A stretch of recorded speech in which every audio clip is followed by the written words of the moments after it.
Morning came to Harbor Glen the way it always did, low, quiet, and wrapped in mist.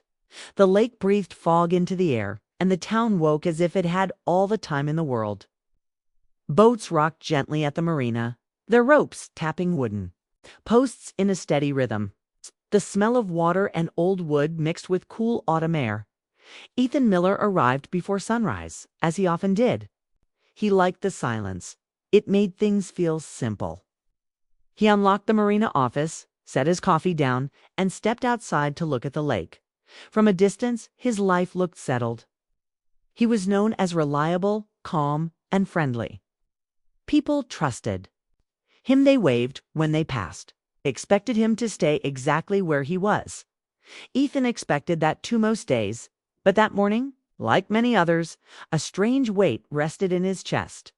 It wasn't pain, it was absence, a feeling that something important had been left unfinished, unnamed, and hidden deep inside him. He had learned not to question it too much.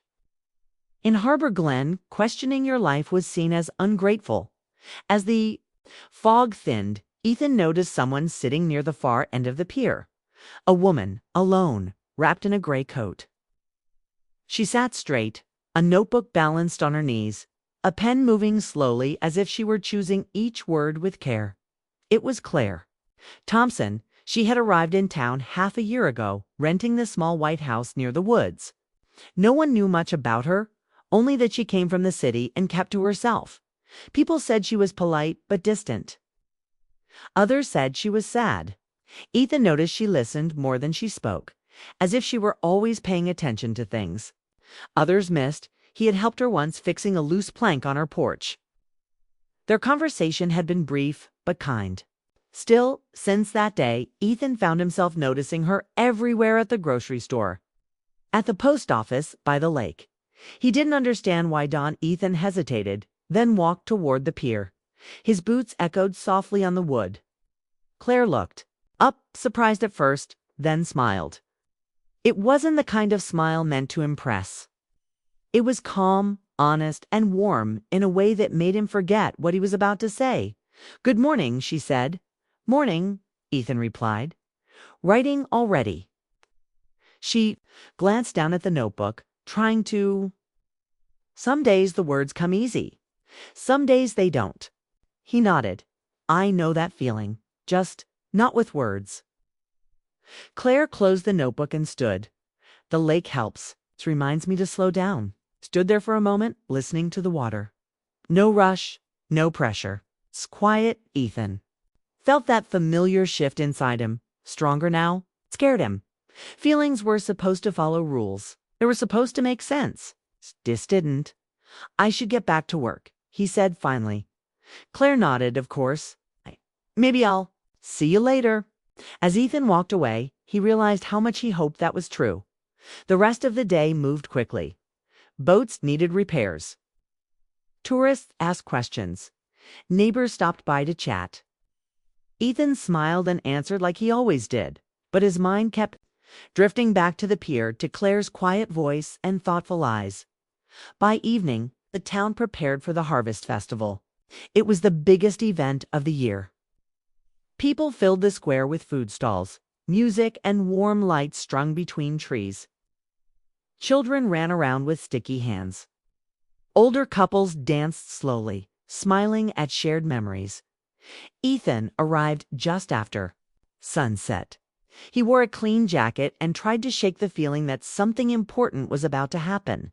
He spotted Claire near the edge of the crowd, standing alone with a cup of cider. The lights reflected softly in her eyes. She looked both present and far away. Without thinking too much, Ethan walked toward her. "Enjoying the festival?" he asked. She smiled. "I like watching people. It feels real." They stood together, observing the crowd. Laughter rose and fell around them. Music played somewhere nearby, familiar and comforting. After a while, Claire spoke again. "Do you ever feel like you're playing a part everyone expects, even when it doesn't quite fit?" Ethan felt the question land deep. He didn't answer right away. He'd never said those thoughts out loud. "Yes," he said quietly, "all the time." She nodded, as if she had expected that answer. I thought it was just me. For a moment, neither spoke. The silence between them was full, not empty. People passed by, some glancing at them, others not noticing at all. In Harbor Glen, people noticed things like this. Two people standing too close, a look held a second too long. Didn't matter that nothing inappropriate was happening. What mattered was that it didn't fit neatly into expectations. Ethan was aware of the looks. But for once, he didn't step away. Claire noticed too.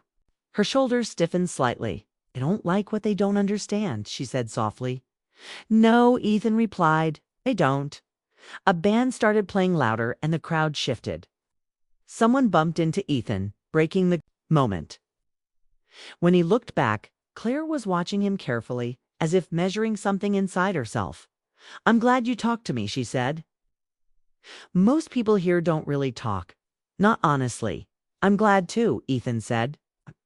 He meant it more than he expected. They parted ways soon after, but the connection followed Ethan home. That night he lay awake listening to the wind outside his window, replaying every word, every look. He told himself it meant nothing, that it was just kindness mistaken for something else. Still, his heart disagreed. In the days that followed, Ethan and Claire crossed paths more often. Sometimes they spoke. Sometimes they only exchanged a look or a nod. Each time, the feeling grew clearer, stronger, and harder to ignore. It wasn't desire in the way people warned about. It was recognition. Like meeting someone who spoke a language you didn't know you remembered. Yet fear followed. Closely behind, Ethan knew how the town worked. He knew how quickly warmth could turn into silence. He had seen it happen to others who stepped outside. Invisible lines. One evening, as the sun dipped low, Ethan found Claire sitting on the same bench by the lake. He joined her without asking. They watched the water change colors as the light faded. "Do you think people are born knowing who they are?" Claire asked suddenly. "Or do they learn it too late?" Ethan thought for a moment. "I think some people know early. Others spend their whole lives trying to figure it out." She smiled sadly. "I'm tired of pretending I don't feel things." That honesty struck him deeply.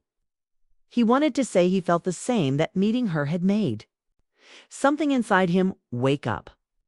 But the words stayed in his throat. Instead, he said, "You're not wrong for feeling." Claire turned to him, her expression soft but serious. "Sometimes it feels like I am." They sat there until the air grew cold. When they finally stood to leave, neither wanted to be the first to walk away. As Ethan headed home, he understood something clearly for the first time. Feeling this connection was not dangerous because it was wrong. It was dangerous because it was true. And in a town built on quiet rules and careful lives, truth was the thing people feared most. That night, Harbor Glen slept peacefully, unaware that two hearts had already begun to challenge everything the town believed was natural. The lake changed as autumn deepened. Leaves turned gold and red, drifting across the water like quiet thoughts. The air grew sharper, and evenings arrived sooner. With each passing day, Ethan and Claire found themselves walking together along the shore, their steps matching without effort. They talked openly now, not about gossip or the weather, but about choices, regrets, and hopes that had been folded away for years. Ethan spoke about growing up in Harbor Glen, about learning early, what was expected and never questioning it. Claire shared stories of the city of noise and crowds and how lonely she had felt even among thousands of people. Their bond stayed careful and respectful. It was built on trust, not rush. Still, it carried weight. Both of them felt it pressing, forward, asking to be acknowledged. The town noticed the walks. It noticed the long talks by the lake and the quiet smiles exchanged at the market. Conversations shifted when Ethan entered a room. Invitations stopped arriving. Old friends became polite but distant. Ethan felt the change clearly. One afternoon, a longtime neighbor avoided his eyes and hurried past him. Another offered a forced smile that held no warmth. The message was quiet but firm. Claire noticed it, too. She tried to ignore it, but it followed her everywhere. At the cafe, Voices dropped when she entered. At the library, people watched her over book spines. She had felt judgment before, but this was different. It felt personal on one evening. The sky heavy with clouds, they sat on the familiar bench by the lake. The water was still, reflecting the gray above. "They think we're doing something wrong," Claire said. Ethan didn't argue. "They always think that when something doesn't fit their rules." Claire wrapped her arms around herself. "Didn't come here to cause trouble." "You didn't?" Ethan replied. "You just lived honestly." She looked at him then, searching his face. "Are you afraid?" He considered the question carefully. "Yes, but not of this. I'm afraid of ignoring it." The honesty between them felt steady, like ground beneath their feet. Still, reality pressed closer. A letter arrived at Claire's house 2 days later. An old contact from Seattle offered her a job she had once wanted badly. It promised stability, familiarity, and distance from judgment. She read the letter twice, then folded it slowly. That night, she met Ethan by the lake. The moon was thin. "The air cold, I might leave," she said. The words landed hard. Ethan didn't speak at first. He watched the water ripple softly against the shore. When he asked, "I haven't decided. Soon if I do?" Silence stretched between them. Not uncomfortable, but heavy. "That would be easier," Ethan said finally. "Yes," Claire agreed. "That's why I don't trust it." They both knew leaving wouldn't erase what had grown between them. It would only bury it the next days. Moved quickly. Claire packed a few boxes, then unpacked them again. Ethan worked longer hours, trying to outrun his thoughts. The town watched quietly, waiting to see what would happen. One afternoon, Ethan's father stopped by the marina. He was a kind man, shaped by the same town and its rules. "You seem distant," his father said. "I'm thinking," Ethan replied.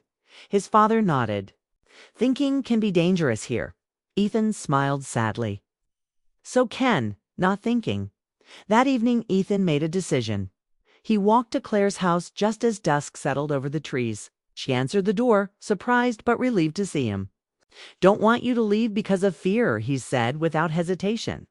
Claire's eyes filled, but she didn't cry. "I don't want to stay because of fear either." They sat on the steps, talking as the light faded. They spoke about the future without naming exact plans. They spoke about courage and the cost of honesty. "I don't know what happens next," Ethan admitted. "But I know what happens if we pretend this doesn't matter." Claire nodded. "We lose something we may never find again." The night before Claire planned to make her choice, the lake was calm, almost waiting. They met there one last time, knowing it truly was a turning point. "I'm tired of living quietly just to keep others comfortable," Claire said. Ethan stood beside her. "Me too." They didn't make promises. They didn't speak of forever. They simply chose not to run. The next morning, Claire called the city and declined the offer. It felt terrifying and freeing all at once. The town reacted as expected. Whispers grew louder. Distance became colder. But something unexpected happened too. A few people began to soften. A woman at the cafe smiled again. A neighbor nodded instead of turning away. Change came slowly, but it came. Ethan and Claire continued their walks. They continued to talk, to listen, to choose honesty each day. Their connection remained grounded, built on respect and shared strength. One evening, as winter approached, they sat watching the first snow fall over the lake. "Do you think they'll ever understand?" Claire asked. "Maybe," Ethan said. "Maybe not, but that doesn't make this wrong." She smiled, leaning closer without touching. "It feels natural to me." "It always did," he replied. The snow settled quietly, covering the ground in white. Harbor Glen looked different under its softer, quieter, less certain dot. Ethan realized something then. What the town feared was never love itself. It was change. It was the courage to listen to the heart instead of tradition. And as the snow fell, he knew that whatever came next, they had already chosen the hardest and most honest path. Not because it was easy, but because it was true.